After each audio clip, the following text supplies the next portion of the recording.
صلی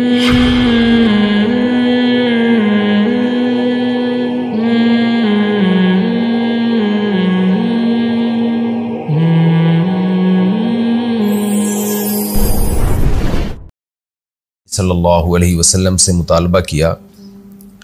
کہ آپ زمین سے چشمے جاری کر دیں، آپ کے لیے باغ ہو، کھجور انگور کے باغات، ان کے درمیان میں آپ نہریں جاری کریں، آپ کے لیے سونے کا محل ہو، آپ آسمان پہ جائیں، وہاں سے ہمارے سامنے کتاب لے کر آئیں۔ اس طرح کے اور اٹھ پٹانگ قسم کے مطالبات کیے۔ اس کے جواب میں قرآن نے کیا کہا؟ سبحان ربی، آپ کہہ دیجئے میرا رب ہر عیب سے پاک ہے، میں ایک انسان ہوں اور پیغمبر ہوں اللہ کا، تو میں نے خدا ہونے کا، معبود ہونے کا دعویٰ نہیں کیا۔ آگے قرآن کہہ رہا ہے کہ لوگوں کو ایمان لانے سے یہ بات روک رہی ہے کہ اللہ نے ایک انسان کو پیغمبر کیوں بنایا۔ اللہ نے بتایا نا کہ نبی کو آپ کہتے ہیں میں تو ایک انسان ہوں بھائی، تو یہ تو کوئی فرشتہ ہونا چاہیے طاقتور، تو انسان کو کیوں پیغمبر بنایا؟ اس کا اللہ نے جواب دیا ہے،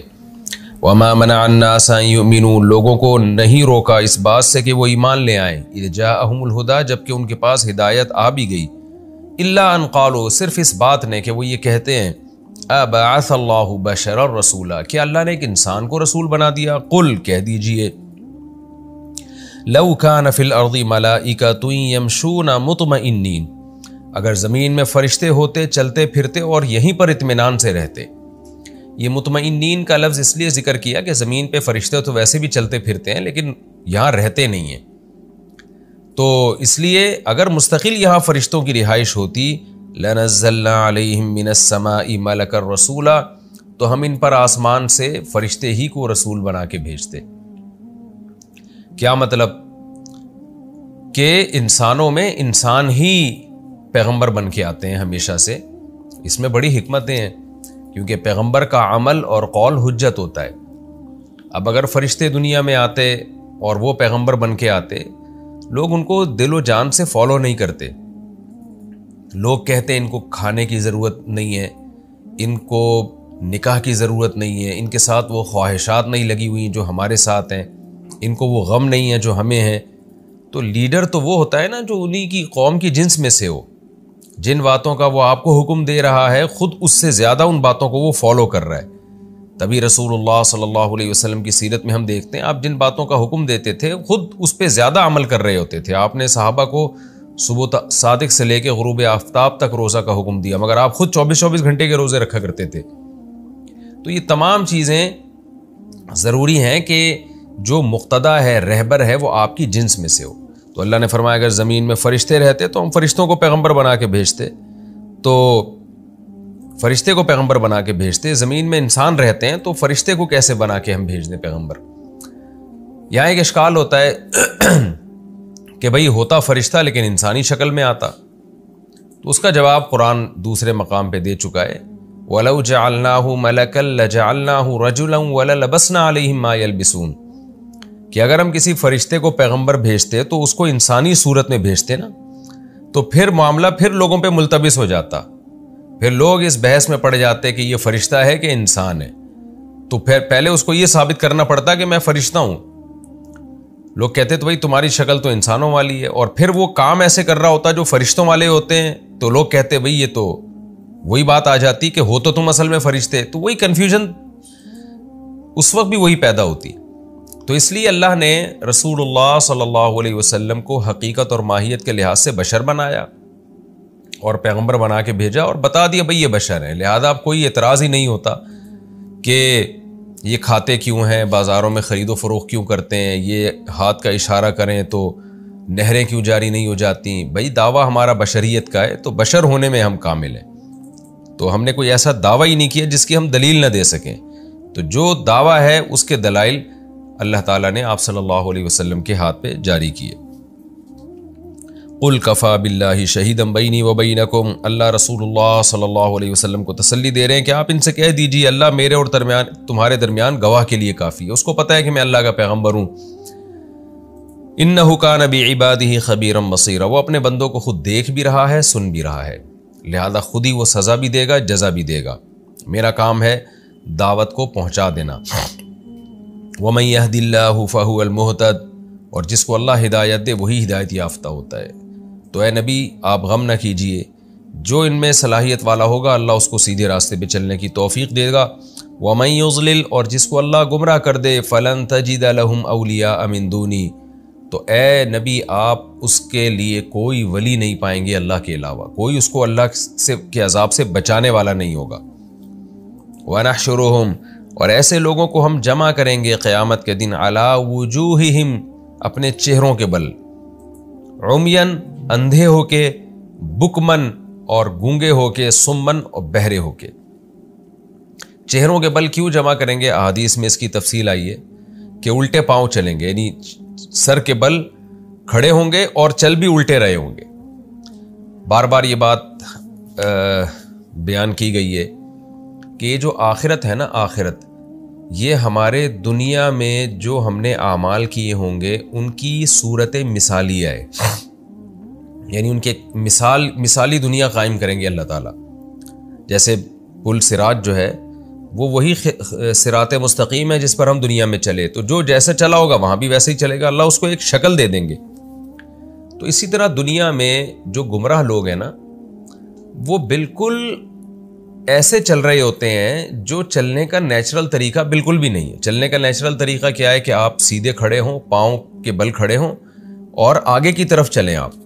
اور سامنے دیکھ کے چلیں، یہ نیچرل طریقہ ہے۔ یہ لوگ چونکہ ہدایت کے راستہ جہاں تھا نا، اس سے بالکل نہ صرف یہ کہ اس راستے پہ چلے، بلکہ انہوں نے چلنے کے لیے اپنے پاؤں بھی استعمال نہیں کیے۔ جو اللہ نے ان کو صلاحیت دی تھی نا ٹانگوں کی چلنے کے لیے، تو سیدھے راستے پہ چلنے کے لیے جو اللہ نے انسان کو صلاحیتیں دی ہیں، وہ صلاحیتیں بھی انہوں نے استعمال نہیں کی، اور چلے بھی الٹے راستے پر۔ تو اس کی صورت مثالیہ قائم کی جائے گی کہ اللہ ان کو الٹا کر دے گا قیامت کے دن، اور پھر الٹی طرف چلیں گے سر کے بل، کہ تم ایسے دنیا میں سیدھے راستے پہ چلے تھے، آج بھی ایسے ہی چلو گے۔ اور یہی مثال ہے عمین، اندھا کر کے بھی اٹھائیں گے۔ قال ربی لما حشرتنی اعمی وقد کنت بصیرا، وہ کہیں گے اللہ ہم تو بینا تھے، تو نے ہمیں اندھا کیوں اٹھایا؟ تو یہاں بھی یہی ہے کہ تم سیدھے راستے سے اندھے ہو گئے تھے، تم نے ان آنکھوں کو سیدھا راستہ دیکھنے کے لیے استعمال نہیں کیا، ایسے تھے جیسے تمہیں نظر ہی نہیں آ رہا، تو آج بھی تمہیں اللہ اندھا کر دے گا۔ اور تم حق بیان کرنے سے گونگے تھے، تو آج تمہیں اللہ حقیقت میں گونگا کر دے گا، اور حق سننے سے تم بہرے تھے، تو آج تمہیں اللہ حقیقت میں بہرا کر دے گا۔ احادیث کو اگر ہم دیکھتے ہیں تو اس سے پتہ چلتا ہے یہ کچھ وقت کے لیے ہوگا، ان کو سزا دینے کے لیے، ان کو ان کی حقیقی کیفیت بیان کرنے کے لیے، یعنی کچھ وقت کے لیے اوندھا چلایا جائے گا، اندھا بہرا گونگا کر دیا جائے گا۔ اس کے بعد یہ صلاحیتیں ان کی بحال کر دی جائیں گی تاکہ وہ قیامت کی ہولناکیوں کو اپنی آنکھوں سے دیکھیں، اور پھر وہ اللہ کے سامنے پکاریں گے کہ ربنا اخرجنا منہا، ہمیں جہنم سے نکال دے، یا ہمیں دنیا میں ایک دفعہ بھیج دے۔ تو یہ قوت گویائی بھی بحال کر دی جائے گی، قوت سماعت بھی بحال کر دی جائے گی، اور جو ہے بجائے سر کے بل چلنے کے پاؤں کے بل چلیں گے۔ تو یہ میدان حشر میں ان کو جو سزا دی جائے گی نا، ان سزاؤں میں سے ایک سزا ہے یہ، اور یہ کچھ وقت کے لیے ہوگی۔ قرآن کی اگر تمام آیات کو ہم دیکھتے ہیں تو اس سے یہی پتہ چلتا ہے کہ یہ مستقل میدان حشر میں سزا نہیں ہوگی، بلکہ ان کی وہ کیفیت جو دنیا میں تھی اس کو اللہ مثال سے سمجھانے کے لیے کچھ وقت کے لیے ان کو اس عذاب میں مبتلا کریں گے۔ مأواہم جہنم، اللہ فرماتے ہیں اور ان کا ٹھکانہ جہنم ہوگا۔ کلما خبت، جب بھی وہ جہنم کی آگ بجھنے لگے گی، زدناہم سعیرا، ہم ان میں اضافہ کر دیں گے بھڑکانے کے اعتبار سے، یعنی اس آگ کو ہم بھڑکا دیں گے۔ ذالک جزاؤہم بانہم کفروا بآیاتنا، یہ ان کی جزا ہے۔ اے اللہ اتنی سخت سزا کیوں دے رہا ہے؟ جہنم کی آگ میں جلیں گے، ٹھنڈی ہونے لگے گی تو اس آگ کو اور بھڑکا دیا جائے گا۔ تو اللہ کہتے ہیں ان کا جرم بہت بڑا ہے۔ وہ جرم کیا ہے؟ کفروا بآیاتنا، انہوں نے ہماری آیات کا، نشانیوں کا، آیات سے اللہ کی نشانیاں جو آفاق عالم میں نظر آتی ہیں ہمیں، جن کو دیکھ کر بنانے والے پر استدلال کیا جا سکتا ہے، وہ آیات بھی مراد ہو سکتی ہیں، اور آیات سے قرآن کی آیات بھی مراد ہو سکتی ہیں۔ انہوں نے ہماری آیات کا انکار کیا تھا، وقالو، اور کیا کہا کرتے تھے، یعنی جب ہماری آیات میں ان کو بتایا جاتا تھا نا کہ مرنے کے بعد زندہ ہوگے، حساب و کتاب ہوگا، تو یہ کیا کہتے تھے؟ اذا کننا عظاما، جب ہم ہو جائیں گے ہڈیاں، ورفاتن، ریزہ ریزہ ہو جائیں گے، اِنَّا لَمَبْعُوثُونَ تو کیا ہم دوبارہ اٹھائے جائیں گے خلقاً جدیدہ ایک نئی تخلیق میں، یہ کیسے ممکن ہے؟ اولم یروا اللہ کہتے ہیں کیا انہوں نے دیکھا نہیں؟ دنیا میں دیکھا نہیں تھا انہوں نے؟ صبح شام دیکھ رہے تھے اپنی آنکھوں سے، وہ کیا دیکھ رہے تھے؟ ان اللہ الذی خلق السماوات والارض کہ وہ اللہ جس نے آسمانوں اور زمین کو بنا دیا، قادر علی ان یخلق مثلہم وہ اس پر قدرت رکھتا ہے کہ انہی جیسے انسانوں کو، یعنی ان کو انہی کی شکل میں دوبارہ پیدا کرتے ہیں۔ ان جیسے کا مطلب ایک اور نئی تخلیق میں، جس نے پوری کائنات بنا ڈالی اس کے لیے انسان کو دوبارہ پیدا کرنا کیا مشکل تھا۔ وجعل لهم اجلا اور اللہ نے ان کے لیے ایک وقت بنا دیا ہے، ابھی پیدا نہیں کر رہا، ایک وقت متعین ہے نا۔ ہمیشہ رزلٹ کی اناؤنسمنٹ ایک اسپیسیفک ایک خاص ٹائم پہ ہوتی ہے، وہ آپ کی مرضی پہ نہیں ہوتی، وہ اس کی مرضی پہ ہوتی ہے جو امتحان لینے والا ہے۔ لا ریب فیہ جس ٹائم میں کوئی شک نہیں ہے، وہ ایک ٹائم ہے جس پر قیامت قائم ہوگی۔ تو اللہ کہتے ہیں کہ انہوں نے اس کائنات میں غور کر کے یہ نتیجہ نہیں نکالا تھا کہ جو خدا اس کائنات کو بنا سکتا ہے وہ انسان کو دوبارہ کیوں نہیں بنا سکتا؟ اور آج کے انسان کو دیکھیں کیسے بدبخت ہو گئے ہیں، وہ کہہ رہے کہ یہ کائنات ہی خود ہی بنی ہے، یعنی یہ تو اس سے بھی بڑا جرم ہو گیا نا۔ مشرکین کم از کم یہ تو مانتے تھے کہ یہ خود بخود تو بن نہیں سکتی، جس نے بنایا ہے اس کی قدرت کا انکار کرتے تھے، اور آج اس سے بڑا جرم انسان کر رہا ہے کہ وہ کہہ رہے یہ آٹومیٹیکلی بن گئی ہے، یہ تو اور زیادہ بڑا جرم ہے۔ فَأَبَى الظَّالِمُونَ اللہ کہتے ہیں ہمارے ان دلائل کو سننے کے بعد بھی ظالم لوگ انکار کرتے ہیں، الا کفورا ہر چیز کے منکر ہیں سوائے انکار کرنے کے، یعنی انکار ہی پر مصر ہیں، ان باتوں کو سننے کے بعد بھی ہمارے دلائل کا انکار کرتے ہیں۔ قُل لَوْ أَنْتُمْ تَمْلِكُونَ خَزَائِنَ رَحْمَةِ رَبِّي اب پچھلے رکوع میں جو بتایا تھا نا کہ نبی صلی اللہ علیہ وسلم زمین سے چشمے جاری کیوں نہیں کر دیتے اور آسمان سے فرشتے کیوں نبی بن کے نازل نہیں ہوئے، تو اللہ نے قرآن میں دوسرے مقام پہ فرمایا اَهُمْ يَقْسِمُونَ رَحْمَةَ رَبِّكَ سورہ زخرف میں یہ آیات آئیں گی کہ نبوت ایک اللہ کی رحمت ہے اور اللہ کی خاص نعمت ہے، اللہ جس کو چاہتا ہے یہ رحمت اور نعمت دیتا ہے، تو یہ انسان کی خواہش پہ نہیں ہے۔ تو آگے اللہ فرماتے ہیں کہ جیسے میرے بہت بڑے خزانے ہیں، ان خزانوں میں سے خزانہ نبوت بھی ہے، تو انسان کی حالت یہ ہے، مشرکین یہ کہتے ہیں کہ گویا یہ ہمیں فیصلہ ہونا چاہیے کہ یہ ہمیں اختیار ہونا چاہیے کہ نبوت کس کو ملنی چاہیے۔ جیسے وہ یہ کہا کرتے تھے نا کہ لولا انزل هذا القرآن على رجل من القريتين عظیم، مکہ اور طائف میں جو قوم کا بہت بڑا سردار ہے، مالدار ہے، اس پہ نبوت نازل کیوں نہیں ہوئی، اس کو نبی کیوں نہیں بنایا گیا؟ محمد صلی اللہ علیہ وسلم تو یتیم ہے، مسکین ہے، آپ کو کیوں نبی بنایا گیا ہے؟ تو ان کے اس طرز عمل سے ایسا لگتا تھا جیسے وہ نبوت کے ٹھیکیدار سمجھتے ہیں اپنے آپ کو کہ ہم دیں گے جس کو چاہیں گے نبوت۔ ہوتا ہے نا جیسے کوئی آدمی بار بار الٹے سیدھے مشورے دے رہا ہو تو آپ کہتے ہیں یار لگتا ہے کہ یہ اتھارٹی تجھے ہے، تیرے پاس ہے، یہ میرے پاس نہیں ہے۔ تو اللہ تعالیٰ کا بھی طرز عمل مشرکین پہ رد کرنے کا یہی ہے کہ گویا ان کے پاس ہے نبوت کے خزانے اور یہ سمجھتے ہیں کہ ہم جس کو دینا چاہیں گے ہم دیں گے۔ تو قرآن کہہ رہا ہے انسان کی حالت تو یہ ہے کہ اگر یہ لوگ نبوت کے خزانوں کے مالک ہوتے نا تو یہ کسی کو بھی نہیں دیتے یہ نبوت،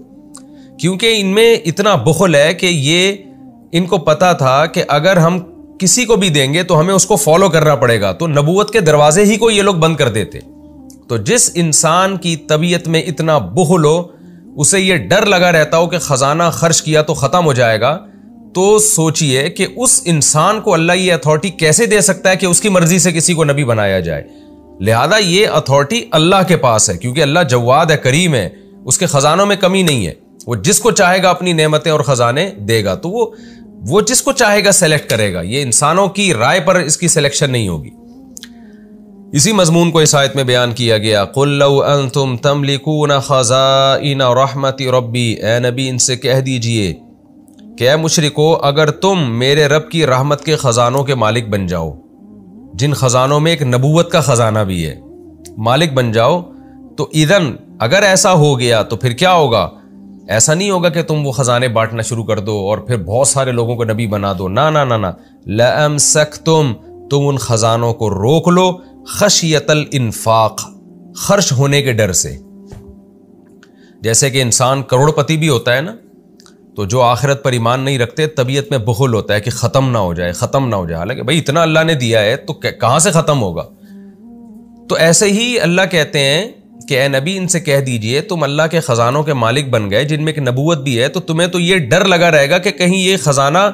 خالی نہ ہو جائے، حالانکہ یہ خزانہ خالی ہو سکتا نہیں ہے۔ اس کی مثال ایسے جیسے بعض لوگ علم میں بخیل ہوتے ہیں، آپ ان سے کوئی بات پوچھیں وہ نالج شیئر کرتے ہوئے کنجوسی سے کام لے رہے ہوتے ہیں، حالانکہ بھئی کنجوسی اس میں کیسی؟ کنجوسی تو اس چیز میں ہوتی ہے جس میں آپ کو ڈر ہو کہ میں نے خرچ کیا تو ختم ہو جائے گا، علم تو خرچ کرنے سے ختم نہیں ہوتا۔ تو ایسے شخص میں ایسے موقع پہ اس کو کیا کہا جائے گا کہ یار تو علم کے معاملے میں اتنا کنجوس اور اتنا بخیل ہے کہ ایسا لگتا ہے کہ تجھے یہ ڈر ہے کہ تو اپنی نالج اگر شیئر کرے گا تو تیری پاس نالج ختم ہو جائے گی۔ تو جو طرز یہاں پر ہم اختیار کرتے ہیں نا کسی کو تانا دینے کا، ملامت کرنے کا، وہی طرز قرآن نے یہاں اختیار کیا ہے کہ بھئی علم تو ایسی چیز ہے جو خرچ کرنے سے ختم نہیں ہوتی، پھر بھی تمہیں ایسا لگ رہا ہے کہ تم علم کو چھپا رہے ہو، تمہیں ڈر ہے کہ ختم نہ ہو جائے۔ تو آپ سوچئے نا یہ کنجوسی کا اعلیٰ معیار ہے کہ جو چیز ختم نہیں ہو سکتی اس میں ختم ہونے کے ڈر سے اس کو چھپا لینا، یہ کتنی بڑی کنجوسی ہے۔ تو ایسے ہی کنجوسی اللہ کہتے ہیں انسانوں کے پاس ہے کہ اگر اے نبی آپ ان کو کہہ دیجئے کہ اگر نبوت کے خزانے تمہارے پاس ہوتے تو تم بھی خرچ ہونے کے خوف سے اس کو بھی ڈیوائیڈ نہ کرتے، تمہیں یہ ڈر ہوتا کہ یہ خزانے خالی نہ ہو جائیں۔ تو اصل میں یہ ایک اور طرف اشارہ ہے، یہ اشارہ یہ ہے کہ جیسے جس کے پاس علم ہے وہ نالج شیئر نہیں کرتا، اس کو ڈر ہو کہ نالج ختم نہ ہو جائے، حقیقت یہ ہے کہ ڈر نہیں ہوتا بلکہ حسد اور جیلسی کہ میں نے نالج شیئر کی تو یہ بھی میرے جیسا ہو جائے گا، اس کے پاس بھی نالج آ جائے گی، لوگ میرے محتاج نہیں رہیں گے۔ تو اصل میں خوف اس بات کا ہوتا ہے، لیکن لیول کیا لگتا ہے کہ ختم نہ ہو جائے، یہ نالج ختم نہ ہو جائے۔ تو یہاں بھی اصل میں قرآن یہ بتانا چاہ رہا ہے کہ ان کے دل میں حسد ہے کہ اگر ہم نے نبوت، اللہ کہتے ہیں ہم نبوت کے خزانے ان کو دے دیتے تو پھر بھی یہ روک لیتے حسد کی وجہ سے کہ فلاں کو نبوت مل گئی تو ہمیں اس کو فالو کرنا پڑے گا، لہذا کسی کو بھی نہیں دیتے۔ اور ان کا معاملہ ایسے ہوتا جیسے اس شخص کا معاملہ ہوتا ہے جو خزانے خالی ہونے کے خوف سے خزانوں کو روک لے۔ تو اللہ تعالیٰ چونکہ جواد اور کریم ہے، وہ خرچ کرتا ہے، تو اس میں نبوت کا ایک بھی خزانہ ہے، جس کو چاہتا ہے نبی بناتا ہے۔ وَقَالَ الْإِنسَانُ قَتُورًا، اور اللہ کہتے ہیں انسان تو ہے ہی روکنے والا، بخیل ہے۔ یعنی انسان سے مراد ظاہر ہے وہ لوگ جو آخرت پر ایمان رکھتے ہیں وہ اس فہرست میں داخل نہیں ہیں، لیکن عمومی طور پر انسانوں کی حالت یہی ہے کہ وہ روکنے والا ہے۔ تو جب عام خزانوں کو انسان روک لیتا ہے، اس میں خرچ کرتے ہوئے ڈرتا ہے، علم کو روک لیتا ہے، اس میں خرچ کرتے ہوئے ڈرتا ہے، تو نبوت تو بہت بڑی چیز ہے۔ ہم اگر لوگوں کو نبوت کے خزانے دے دیتے کہ خود جس کو چاہو بانٹتے پھرو، تو وہ کسی ایک کو بھی پیغمبر نہ بناتے اور انہی خزانوں کو لے کے قبر میں دفن ہو جاتے۔ تو لہذا یہ اتھارٹی انسانوں کے پاس نہیں ہے، بلکہ یہ اتھارٹی خدا کے پاس ہے۔ وہ جس کو چاہے گا پیغمبر بنائے گا اور جس کو چاہے گا نبوت کی نعمت سے